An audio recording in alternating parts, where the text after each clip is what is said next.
আসসালামু আলাইকুম দর্শক, আমি সুমি। আমার চ্যানেল শখের লাইফস্টাইলে আরও একবার আপনাদের সকলকে স্বাগত জানাই। কাছে কিংবা দূরে, দেশ কিংবা দেশের বাইরে, যে যেখান থেকে আমার এই ভিডিওটি দেখছেন, আশা করছি আল্লাহর অশেষ রহমতে ভালো আছেন, সুস্থ আছেন। আলহামদুলিল্লাহ, আমরাও ভালো আছি। তো দর্শক, দেখতেই পাচ্ছেন আজকে ভিডিও শুরু করেছি সকালে কাপড় চোপড় ওয়াশের মাধ্যম দিয়ে। যে গতকালকে সোফার থেকে যে কাপড়গুলো খুলেছিলাম ওগুলো আজকে ওয়াশে দিয়ে দিচ্ছি। আর সেজন্য আমি বালতিতে সব কিছু গুছিয়ে নিলাম। তারপর আমার অ্যাকুরিয়ামটি চালু করে দিলাম। দেখুন কিভাবে মাছগুলো পানির মধ্যে খেলা করছে। ওদের দেখলে মনে হয় কোনো চিন্তাই নেই, কোনো ভাবনাই নেই।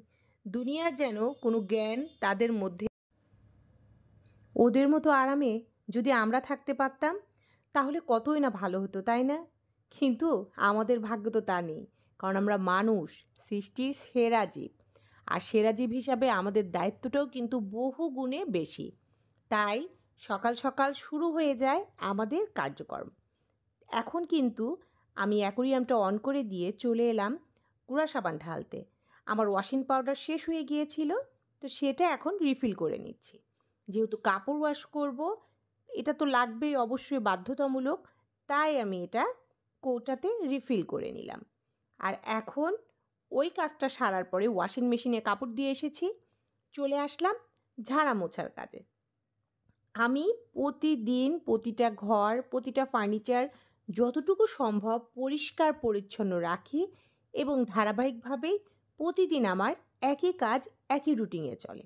তা আপনাদের সাথে যদি প্রতিদিন একই কাজ শেয়ার করি আপনারা বোর হয়ে যাবেন।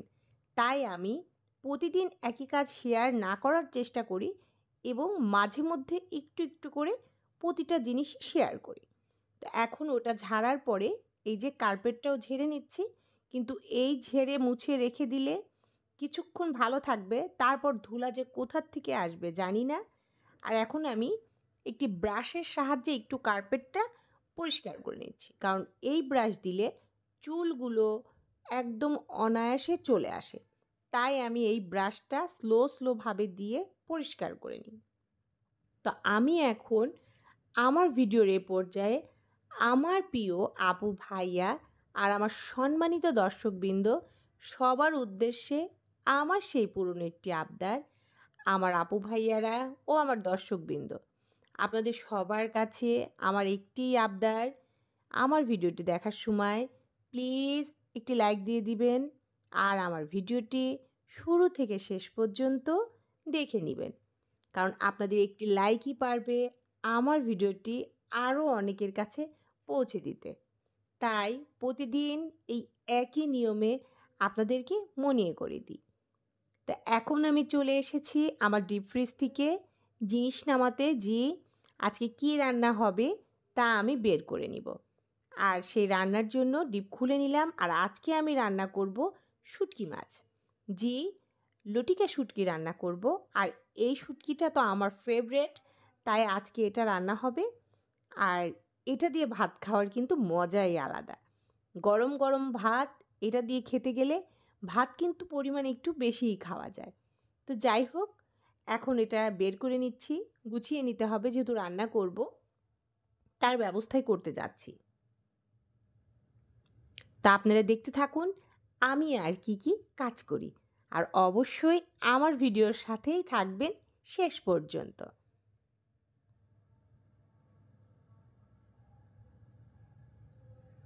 আর এখন আমি এই সিনকে একটি ঢাকনা লাগিয়ে দিলাম আর পানি ছেড়ে দিলাম, কারণ এখানে আমি গরুর গোস্ত ভিজিয়ে দিব। আজকে যেহেতু গরুর গোস্ত রান্না করব, লইট্টা শুটকি রান্না করব, তাই গরুর গোস্তগুলো ভিজে দিলাম। আর আমি কিন্তু গরুর গোস্তের মধ্যে সবসময় কলিজা মিশিয়ে দেওয়ার চেষ্টা করি, কারণ কলিজা দিয়ে গোস্ত রান্না করলে গোস্তর আলাদা একটি মজা পাওয়া যায় আমি মনে করি। তো এখন এই যে দেখুন, এখন আপনাদের ভাইয়া বাজারে গিয়েছিল, বাজার থেকে কিছু জিনিস নিয়ে এসেছে। আসলে হয়েছে কি, মাঝে মাঝে কিছু জিনিস ফুরিয়ে যায়, আর যেহেতু মাসের শেষ আমাকে তো মাসের বাজারও করতে হবে, রোজার বাজারও করতে হবে। তো মাসের শেষের কারণে যেটা একেবারে নেই সেটাই কিছু পরিমাণে নিয়ে এসেছি।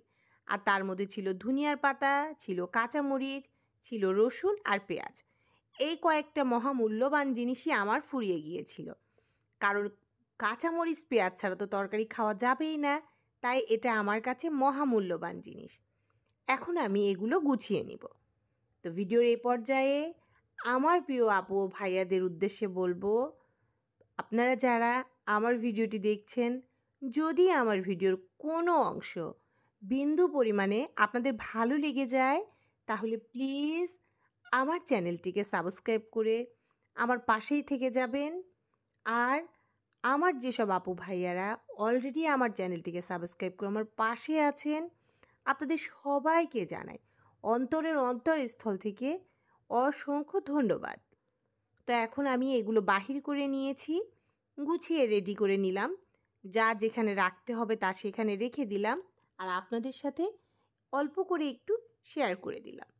আর এখন এই যে এই শুটকি মাছ, এটাই তো আজকে দুপুরে রান্না হবে। তো তার আগে আমি মাংসগুলো কেটে বেছে ধুয়ে নিচ্ছি।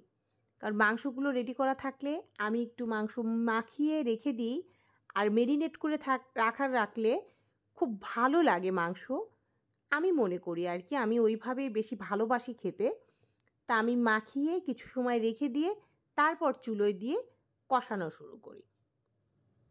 তা এখন এই যে শুরু করে দিলাম কাজ। আর আজকে কিন্তু আপনারা আমার টাইটেল আর থাম্বনেল দেখে বুঝতে পেরেছেন, আপনাদের সাথে আমি আজকে জানাবো আমি কিভাবে আমার ওজন ৭২ কেজি থেকে ৬০ কেজিতে নিয়ে এলাম, আর সেটা টিপস সহই বলে দেব। কারণ আমি কিন্তু কোনো প্রকার ডায়েট করিনি, ডায়েট ছাড়াই আমি আমার ওজন কমালাম। আর সেটা কিভাবে কমালাম সেটাও আপনাদেরকে বলে দিচ্ছি। আর আমার ভিডিও দেখে আমার প্রিয় কিছু কিছু আপু আমাকে জিজ্ঞাসা করেন, আমি এত এনার্জি কোথায় পাই। যে আপুরা শরীর যদি বেশি হেলদি থাকে, তাহলে কিন্তু অটোমেটিক আমাদের এনার্জিটা কমে যায়। আর আপনি যদি পারফেক্ট থাকেন, না শুকনা না মোটা, তাহলে দেখবেন আপনার কাজের অ্যাক্টিভিটি হওয়া বা আপনার যে চঞ্চলতা ভাব সেটা কিন্তু বজায় থাকবে, প্লাস আপনি অনেক এনার্জি পাবেন শরীরে। আর আমি কোনো ধরনের ডায়েট ফলো করিনি। আমি দীর্ঘ ৬ মাস যাবৎ একই নিয়মে খাওয়া দাওয়া করি, একই নিয়মে চলাফেরা করি। ইনশাআল্লাহ এর মাধ্যমে ধীরে ধীরে সব বাজে যে হ্যাবিট ছিল সব আমার চলে গিয়েছে। আর আমি পেয়েছি খুবই সুন্দর ফিটফাট একটি দেহ। নির্দ্বিধায় বলতে পারি, একটি নারীর সৌন্দর্য তার দেহর মধ্যেই থাকে। আর তখন যদি সে বেশি মোটা হয়ে যায়, তাহলে কিন্তু ভালো লাগে না। সে যেমনই হোক, হোক সে রূপবতী আর হোক সে কালো, সমস্যা নেই, কিন্তু অবশ্যই ফিট থাকতে হবে। ফিট থাকতে গেলে বয়স কোনো ফ্যাক্ট না, আপনি যে কোনো সময় নিজেকে ফিট রাখতে পারেন। আর সেটা কিন্তু আমাদের নিজের হাতের মধ্যেই। তো এখন আপনাদের সাথে শেয়ার করছি আমি কিভাবে খাওয়া দাওয়া করতাম। আমি কোনো ডায়েট ফলো করতাম না।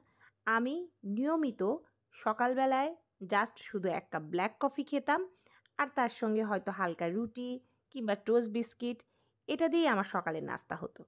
কিন্তু সেটা খেলে তো আর শরীরে পুষ্টি আসবে না। আমি আবার বেলা ১০টার দিকে একটু হালকা ফল খেতাম। সেটা হতে পারে মৌসুমি ফল বা যে কোনো আপেল, কমলা, মাল্টা, যেটাই আমার ঘরে থাকুক। আর ঠিক 11:30টার দিকে আমি একটি এনার্জি ড্রিঙ্কস খেতাম। আর সেটা কিন্তু অলরেডি আপনাদের সাথে আমি শেয়ার করেছি। আপনারা যারা আমার ওই ভিডিওটি দেখেননি, আপনারা দেখে নিতে পারেন। কারণ ওই প্রোটিন যে আমি আপনাদের সাথে শেয়ার করেছিলাম, ওই ড্রিঙ্কসটা খেলে অটোমেটিক শরীরে এনার্জি বেড়ে যায়। আর ওটা কিন্তু আমি প্রতিদিন কন্টিনিউ খেতে থাকি। আর তার সঙ্গে মাঝে মধ্যে একদিন আমি চিয়া সিড ভেজে খেতাম, একদিন আমি লেবু গরম পানি খেতাম, এই নিয়মে। আর সবচেয়ে বড় কথা, আমি কিন্তু ভাত শুধু দুপুরে একবার খাই। আমি রাতে কোনো ভাত খাই না। আর সকালে তো প্রশ্নই ওঠে না ভাত খাবার। আমি এই নিয়মেই চলছি। আর এই ৬ মাস ধরে এই নিয়ম পালন করার মাধ্যমে আমি পুরো ১২ কেজি ওজন কমিয়েছি। হয়তোবা বিশ্বাস করতে আপনাদের কষ্ট হচ্ছে, কিন্তু এটা একদম বাস্তব সত্য। আমাকে যারা দেখে, আমার বন্ধু-বান্ধব, আত্মীয়স্বজন, তারা তো প্রশ্নই করে বসে যে, "সুমি, তুমি কিভাবে এতটা শুকিয়ে গেছো?" তা আসলে অসুখও না, কোনো টেনশনও না। আপনি যদি শোকাতে চান, তাহলে নিজেকেই বিশেষ করে নিজের জিহ্বাকে কন্ট্রোলে রাখতে হবে। যেমন আমার বাসায় কিন্তু প্রচুর মিষ্টি আসে। আমি কিন্তু মিষ্টি বলতে গেলে ছুঁয়েও দেখি না। কারণ আমি জানি ওই মিষ্টি আমার জন্য কতটা ক্ষতিকারক। আমি চায়ে চিনি খাই না, আমি কোনো মিষ্টি জাতীয় খাবার খাই না। আর এর কারণ নিজেকে ফিট রাখা। হ্যাঁ, এখন একটু মিষ্টি জাতীয় খাবার খাই, তাও সেটা অল্প পরিমাণে। যেটুকু খেলে আমার কোনো প্রবলেম হবে না, আমি ঠিক ততটুকুই মিষ্টি জাতীয় খাবার খেয়ে থাকি। আর যদি বলি পুষ্টি জাতীয় খাবার, জি, আমি প্রচুর পুষ্টি জাতীয় খাবার খাই। তার মধ্যে সবার প্রথমে আছে ডিম। ডিম কিন্তু আমি ডেইলি 2টা করে খাই সিদ্ধ করে, আর তার সঙ্গে কলা তো আছেই। আর আমি যে ড্রিঙ্কসটা খাই ওটা তো আমি দুধ দিয়ে তৈরি করে খাই। তাহলে আমার সবগুলোই আসলো দুধ, ডিম, কলা। আর ফলের কথা তো বলবই না। যখন যে ফল পাই আমি হাতের কাছে আমি সেটাই খাই। আর তার সঙ্গে বাদাম। আমি বলছি না আপনাদেরকে কাজু বাদাম, কাঠবাদাম খেতে হবে। আপনারা 20-30 টাকা করে যে চীনা বাদাম পাওয়া যায় পার্কে বলুন, স্কুলে বলুন, বাহিরে যেখানেই যাই, এই চীনা বাদাম মামাদের থেকে কিনে খেতে পারেন। আমি কিন্তু প্রতিদিন চীনা বাদাম খাওয়ার চেষ্টা করি। এমনকি বাদামগুলো এনে ছিলে আমি বক্সে করে রেখে দিই। আমার যখন ভালো লাগে আমি বাদামটা খাই। তবে হ্যাঁ, আমার বাদামে কিন্তু কোনো ঘি বা বাটার কিছুই থাকে না। আমি নরমাল একদম শুকনা যে বাদামটা থাকে সিম্পলভাবে সেটাই খাই। আর এতে আমার পুষ্টির চাহিদাও মেটে আর আবার ক্ষুধাটাও নিবারণ হয়। তবে হ্যাঁ, আমি কিন্তু ডেইলি খেজুরও মেনটেন করি। আর খেজুরটা কিন্তু খাওয়া খুবই উপকার। আর আপনারা যারা হয়তোবা অনেকেই ভাবতে পারেন যে এত কিছু খাওয়া, এত কিছু খরচ। জি, খরচ, কিন্তু ওই যে কিছু পেতে গেলে কিছু ত্যাগ করতে হয়। তা আমি যদি আমার শরীর সুস্থ রাখতে চাই, নিজেকে ফিট রাখতে চাই, তাহলে তো একটু টাকা খরচ করতে হবে, তাই না? আর এটা কিন্তু আহামরি খুব টাকা যে আমি খরচ করি তা কিন্তু না। এই ধরুন মাসে যদি আমি হাফ কেজি নিয়ে আসি খেজুর, এটা কিন্তু আমার ভালোভাবে 1 মাস চলে যায়। তা আমরা যে কোনো স্বাভাবিক ব্যক্তি হাফ কেজি খেজুর অবশ্যই অ্যাফোর্ড করতে পারি। আর এখন কিন্তু রান্নার ফাঁকে আপনারা কিন্তু দেখতে পাচ্ছেন আমি কিন্তু এই যে এখন দুধ আর কফি, এই কফিটা কিন্তু আমার নেশা। তো আপনাদের ভাইয়া আমার জন্য 3টা ইনস্ট্যান্ট কফি নিয়ে এসেছিল। আমি খাই না, তবুও এবার লোভ সামলাতে পারিনি। তাই এই যে দেখুন, এটা আমি নিয়ে নিলাম। দুধ তো আছে ঠিক আছে, কিন্তু এর মধ্যে কিন্তু সুগার আছে। তবুও একদিন খেতেই পারি, তাই আজকে নিয়ে নিলাম আর আপনাদের সাথে একটু শেয়ার করে দিলাম। যে একদম যে খেতে পারবেন না তা কিন্তু না, অবশ্যই খেতে পারবেন, কিন্তু সেটা ব্যালেন্সের মধ্যে। ওভার কোনো কিছুই ভালো না, তাই আপনাকে সেটা নিয়ম মাফিক খেতে হবে। আর এই যে কফিটা, এটা খেলে আমি অনেক এনার্জি পাই। আর আমার সবচেয়ে প্রিয় ব্ল্যাক কফি, আমি ব্ল্যাক কফিটাই খাই। তো এখন একটু ভিডিও সংক্রান্ত কথা বলে নিই। এটা কিন্তু সেই লোট্টা শুটকি, আর সেটা কিন্তু আমি রান্না করছি বেগুন দিয়ে। আর বেগুন দিয়ে রসুন বেশি করে এই রান্নাটা জাস্ট অসাধারণ। কারণ এখানে কিন্তু আমি তেমন কিছুই ব্যবহার করিনি। শুধুমাত্র পেঁয়াজ, রসুন, শুকনা মরিচের গুঁড়া, হলুদের গুঁড়া আর সয়াবিন তেল। তেল তো দিতেই হবে। এই কয়েকটা উপকরণ দিয়েই কিন্তু আমি রান্না করে ফেলেছি বেগুন দিয়ে লটিকা শুটকি। কারণ এখানে আমি কোনো আদা বাটা, কোনো রসুন বাটা কিছুই দিইনি। আমি কাটা রসুন একটু বেশ পরিমাণে দিয়েছি। যেহেতু শুটকি মাছ, রসুন দিলে সুস্বাদু হবে, তাই একটু বেশি পরিমাণে দেওয়া। আর পাশের চুলায় হচ্ছে সেই আমার গরুর গোস্ত। গরুর গোস্তটা আমি মাখিয়ে রেখেছিলাম। তারপর একটু কষিয়ে এই যে দেখুন পানি উঠে এসেছে। এখন এটা সুন্দর করে রান্না করে নিব। তো আমার আপু ভাইয়ারা যারা আমার ভিডিওটি দেখছেন, অবশ্যই মনে করি একটি লাইক দিবেন প্লিজ। আর এখন আপনাদেরকে আমি দেখিয়ে দিচ্ছি আমার সেই প্রোটিন ড্রিঙ্কস। আমি এটা এই যে একটি মগের মধ্যে নিয়ে নিলাম 1 চা চামচ। আর এখন একটু গরম পানি দিয়ে দিব। দিয়ে এটাকে আমি ভালো করে গুলিয়ে নিব, যাতে এটা একদম মিশে যায়। আর এর মধ্যে যেহেতু গুঁড়া দুধ আছে, তাই দেখুন এটা কিন্তু পানি দেওয়ার সঙ্গে সঙ্গে সাদা কালার হয়ে গেল। আর আমি এটা একটু ভালো করে মিশিয়ে নিচ্ছি। তারপর এর মধ্যে আমি দিয়ে দেব দুধ। আর যেহেতু এটা আমি বাসায় তৈরি করে খাই, তাই আমি এটা যখন নিজে হাতে তৈরি করি এটা কিন্তু আরও ফ্রেশ, আরও উপকারী। আপনারা ইচ্ছা করলে আমার এই ভিডিওটি দেখে এই প্রোটিন মিল্কশেকটা করে খেতে পারেন। আর আমি যা যা বললাম সেই ডায়েটটাও ফলো করতে পারেন। আমি আশা রাখছি ইনশাআল্লাহ আপনারাও উপকার পাবেন, কারণ আমি অনেক উপকার পেয়েছি এবং পাচ্ছি। আর এর কারণে কিন্তু আমার শরীরে প্রচুর এনার্জি থাকে, আমি কাজ করতে পারি।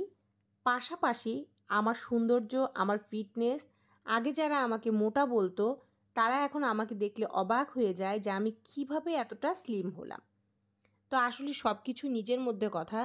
আমরা যদি চেষ্টা করি আমাদেরকে কিন্তু কেউ থামিয়ে রাখতে পারবে না। তো আমারও সেই সেম অবস্থা হয়েছে। আমি চেষ্টা করার ফলে আজ এতটুকু উন্নতি আমার হয়েছে। আপনারাও চাইলে করতে পারবেন।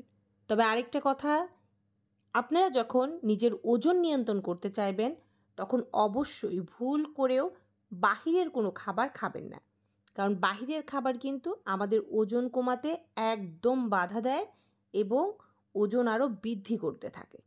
তাই সবসময় মাথায় রাখবেন যে আপনি ওজন কমান যখন শুরু করবেন তখন অবশ্যই আপনাকে বাহিরের খাবার এড়িয়ে চলতে হবে। ঘরে রান্না যে খাবারগুলো হয় সেটা খাবেন, আর বিশেষ করে শাকসবজি খাবেন। আমি কিন্তু প্রচুর পরিমাণে শাকসবজি খাই, আর আমার এই বেশি শাক খাওয়ার কারণে আপনাদের ভাইয়া তো মাঝে মাঝে হেসে বলেই বসে যে তুমি এই এত ঘাস ঘুষ কীভাবে খাও। তা আমি বলি এই ঘাস খাওয়ার কারণেই কিন্তু আজ আমি ফিট হয়েছি। জি, আগে আমি অনেক মোটা ছিলাম, এখন আমি ওজন কমিয়ে একদম স্লিম হয়ে গিয়েছি।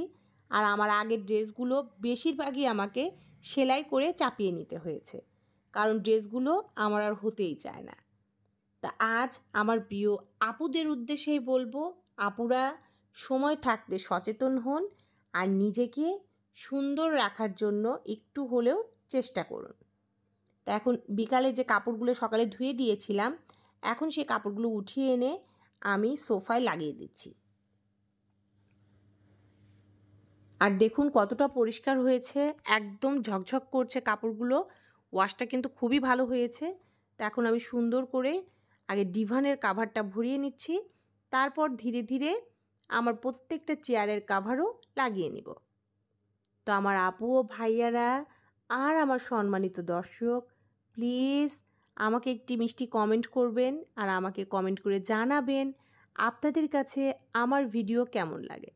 আর আপনাদের কথা মতোই কিন্তু আমি এখন ভয়েস জোরে দিই, প্লাস কথা যত স্পিডে বলতে পারি চেষ্টা করি ততখানি বলার, কারণ আমি একটু স্লো কথা বলতাম, আপনাদের শুনতে অসুবিধা হতো। তাই আপনাদের কথা মতোই আমি একটু তাড়াতাড়ি কথা বলার চেষ্টা করছি। তা আমি চাইবো আপনারা এরকম আরও কমেন্টে জানাবেন যে আপনারা কি ভিডিও দেখতে চান বা কী ধরনের ভিডিও, বা আমাকে জানাতে পারেন যে আমার কোনো কাজকর্ম আপনাদের কাছে খারাপ লাগে কি না।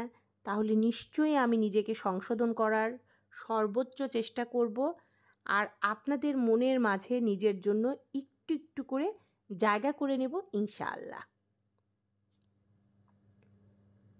তো এখন আমি সোফাটা গুছিয়ে নিলাম। তো এতক্ষণ আমার ভিডিওটি দেখার জন্য সবাইকে অসংখ্য ধন্যবাদ। আপনারা সবাই ভালো থাকবেন, সুস্থ থাকবেন। আমি সুমি এখন বিদায় নিয়ে নিচ্ছি। আল্লাহ হাফেজ। আসসালামু আলাইকুম।